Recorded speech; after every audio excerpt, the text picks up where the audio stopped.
Sarah Mitchell's hands trembled as she stared at the medical bills scattered across the tiny kitchen table in her modest third-floor walk-up in Boston. The dim light from the overhead fixture flickered slightly, casting long shadows over the mounting stack of paper. Each crisp white envelope was an undeniable reminder of her 6-year-old daughter Emma's worsening condition. What had once seemed like a manageable diagnosis had spiraled into something far more terrifying. A desperate race against time, against finances, against fate itself. Outside, the autumn rain drummed steadily against the window panes, an unrelenting percussion that mirrored the turmoil inside Sarah's chest. Her weary blue eyes burned as she swallowed down the lump in her throat. At 28, she had weathered more storms than most. Losing her parents in a tragic car accident at 20, then her husband walking out the door without a backward glance when Emma was diagnosed at 3. Life had never allowed her the luxury of reprieve. And now, faced with the impossible burden of saving her daughter's life, she felt the crushing weight of yet another trial. "Mommy," Emma's fragile voice carried from the bedroom, weak but hopeful. "Can you read me a story?" Sarah blinked back, the tears threatening to fall, and forced a smile, though the effort felt like pressing a fragile mask against shattering glass. "Coming, sweetie." With careful hands, she gathered the ominous stack of bills and shoved them into a drawer, as if hiding them could somehow make them disappear. With a deep breath, she steeled herself and walked into Emma's room, where her heart clenched at the sight before her. Nestled against the pillows, Emma looked so small, so frail. Her once golden curls, which had once danced under the sunlight, now lay thin and limp from months of treatments. Her large, expressive blue eyes still sparkled with the same wonder and joy, but her pale complexion and the 4-line attached to her tiny arm spoke of battles waged within her fragile body.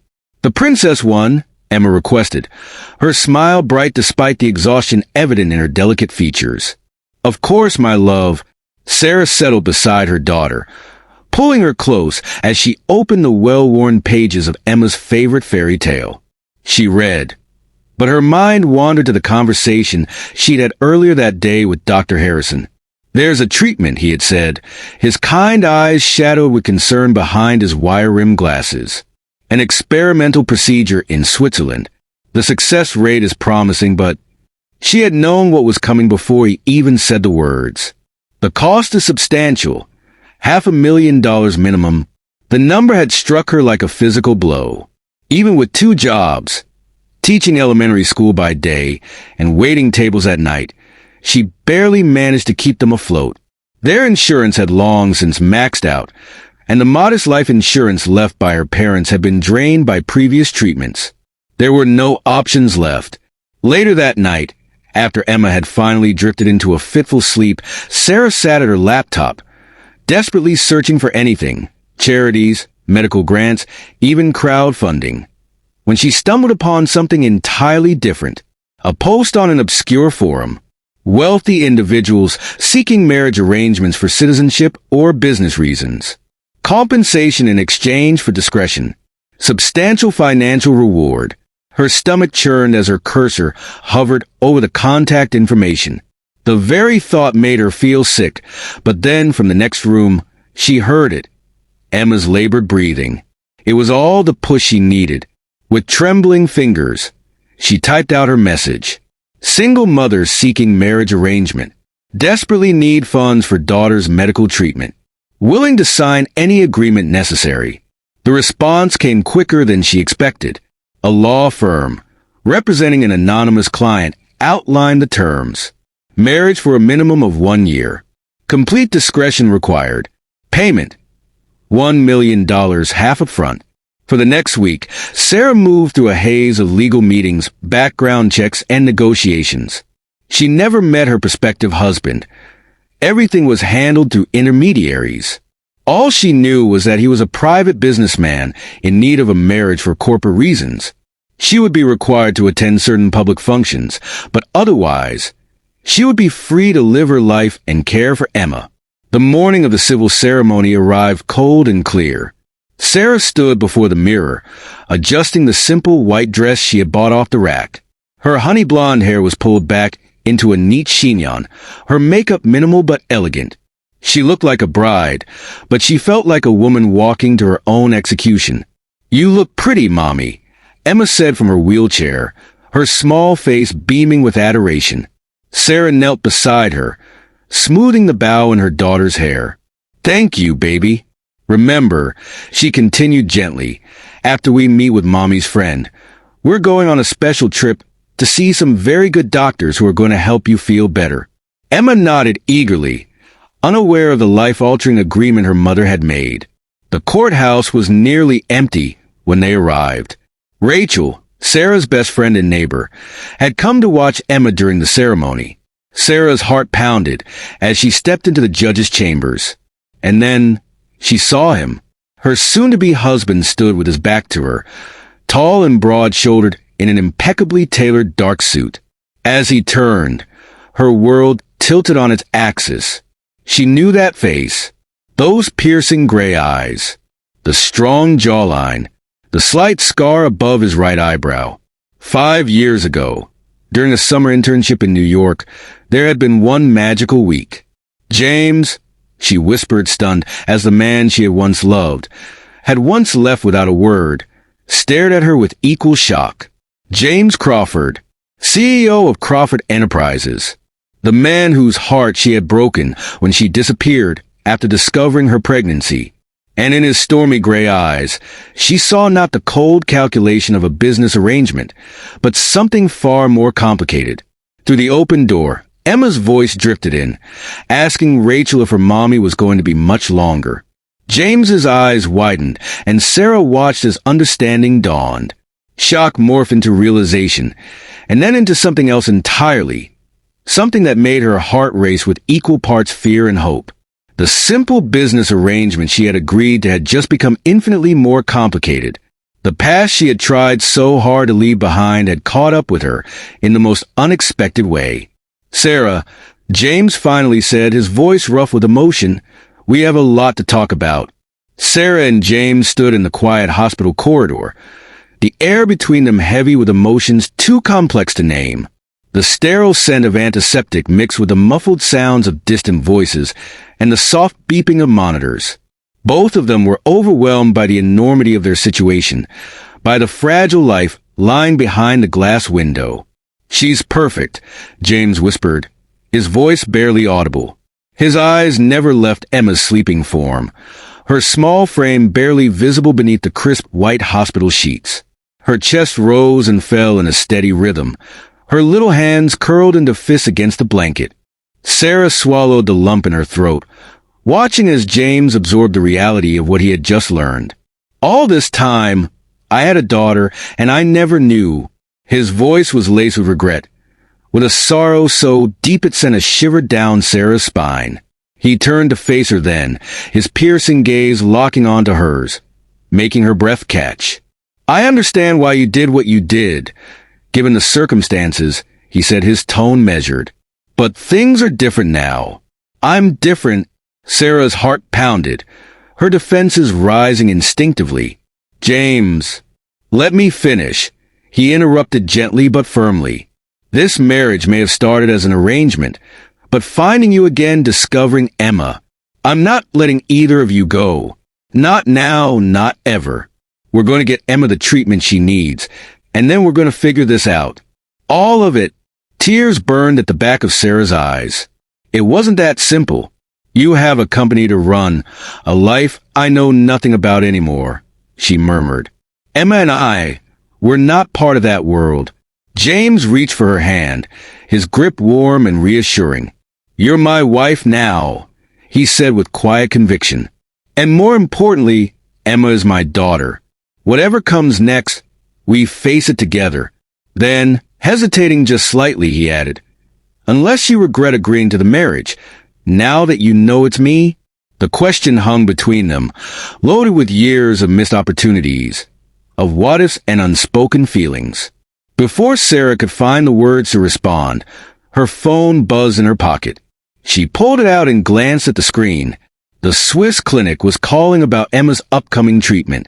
She turned away slightly as she answered, listening to the calm voice on the other end, discussing protocols and preparations. But out of the corner of her eye, she caught James watching her. His expression was unreadable, but there was something in his eyes, something raw and unguarded, that made her realize this was more than just a business arrangement for him. 2. Whatever happened next would change all of their lives forever, and there was no going back. The private jet touched down in Zurich beneath a crystalline blue sky. The Swiss Alps rose in the distance, their snow-capped peaks standing in stark contrast to the lush greenery below. "Look, Mommy." Emma's voice was filled with excitement, her fatigue momentarily forgotten. She pressed her small face against the jet's window, eyes wide with wonder. The mountains of snow, even though it's not winter. Sarah smiled and adjusted the blanket around her daughter's frail shoulders. The past week had been a blur. Medical preparations, travel arrangements, and the unexpected upheaval of her carefully constructed world. Through it all, James had thrown himself into Emma's care with unwavering determination, consulting with specialists worldwide and ensuring every detail of their journey was perfect. Now, as she watched him descend the jet stairs with Emma in his arms, supporting her small frame with gentle care, Sarah felt something shift inside her. This wasn't the same man she had known 5 years ago. The ambitious young executive who had been solely focused on saving his family's company had been replaced by someone more mature, more grounded. And the way he looked at Emma with so much love, so much unspoken regret for the years lost, made Sarah's heart ache. The Swiss clinic was even more impressive than she had imagined. Nestled in a converted chateau overlooking the serene waters of Lake Geneva, it was a place of both cutting-edge medical advancements and peaceful healing. The air was crisp, carrying the scent of blooming flowers from the garden, where therapy dogs roamed freely. "This is like a princess hospital," Emma whispered in awe as they walked through the grand entrance. Dr. Muller, the lead physician, greeted them in his warmly lit office. He was an older man, his presence reassuring. "The procedure's intensive," he explained, his English precise. "We will begin with targeted gene therapy, followed by specialized treatments over 8 weeks. The success rate is very promising." "Money is no object," James interjected without hesitation. "Whatever she needs." Dr. Muller nodded but held James's gaze. "It is not just about the money, Mr. Crawford. The treatment is demanding. Emma will need all her strength and all of your support." That night, the reality of the situation became painfully clear. Sarah was jolted awake by Emma's terrified screams. Her small body was racked with pain, her face contorted in agony. The medical team rushed in, but it was James who reached her first. He gathered Emma into his arms, murmuring soothing words as she clung to him, sobbing until the medication took effect. Hours later, when Emma had finally fallen into an exhausted sleep, Sarah found James standing alone on the clinic's terrace. His shoulders were tense, his hands clenched against the railing. The moon cast a silvery glow over the lake, but it did nothing to soften the turmoil etched across his face. "I should have found you sooner," he said without turning around. "All these years, she's been suffering and I—" "James, don't," Sarah said softly, stepping beside him. "You didn't know. I made sure of that." He turned then, and the raw pain in his eyes made her breath catch. "Why didn't you trust me enough to tell me? Did you really think I wouldn't have moved heaven and earth to help?" Sarah wrapped her arms around herself. "I trusted you too much," she admitted. "That week in New York, you made me feel like anything was possible. But then reality hit. You were James Crawford, heir to a billion-dollar empire. I was a summer intern with nothing to offer but complications. When everything started falling apart with your company, I would have chosen you," James interrupted, his voice rough with emotion. "If I'd known about Emma, about the pregnancy, I would have chosen you both over everything." Sarah shook her head. "Would you really? Your father had just died. The company was on the verge of collapse. Thousands of jobs were at stake. I saw the news reports, James. The merger with the Chun family, was your only option. An option I never took, he said sharply. I broke off that engagement as soon as I found another way to save the company. I spent months searching for you, Sarah. Years, actually. Why do you think I agreed to this marriage arrangement in the first place? Her breath hitched. What are you saying? James ran a hand through his hair. When your profile came across my lawyer's desk, single mother, daughter needing medical treatment, I knew I had to look deeper. The age was right. The timeline. I had to know if it was you. The implications hit Sarah like a physical blow. You knew before the ceremony. You knew it was me. I suspected, he corrected, but I wasn't certain until I saw you walk into that room. He stepped closer, his eyes searching hers. 5 years, Sarah. 5 years of wondering what happened. 5 years of wondering if what we had that week was as real as I thought. Sarah exhaled shakily. It was real. Sarah whispered the admission, the words costing her more than she wanted to acknowledge. Too real. That's why I ran, she murmured, barely audible over the soft hum of the night. Before James could respond, the creak of the terrace door interrupted them. A nurse stepped out, her face kind but serious. Miss Mitchell, Emma is asking for both of you. Their conversation was put on hold as they hurried inside. Their daughter lay in the hospital bed, awake but groggy, her small face pinched with discomfort. Her eyes flickered open as she saw them, relief washing over her delicate features. Can you tell me a story? She asked, her voice barely above a whisper. She turned to James with a trust so pure it made Sarah's heart clench. Mommy always tells me princess stories, but I bet you know different ones. James settled into the chair beside Emma's bed, his large frame somehow fitting naturally into the space, as though it was exactly where he belonged. Well, he began, his voice taking on a soothing cadence, I do know one story.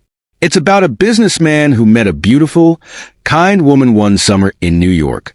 She taught him how to see the world differently, to notice the small moments of magic in everyday life. Emma's tired eyes widened with interest. Was she a princess?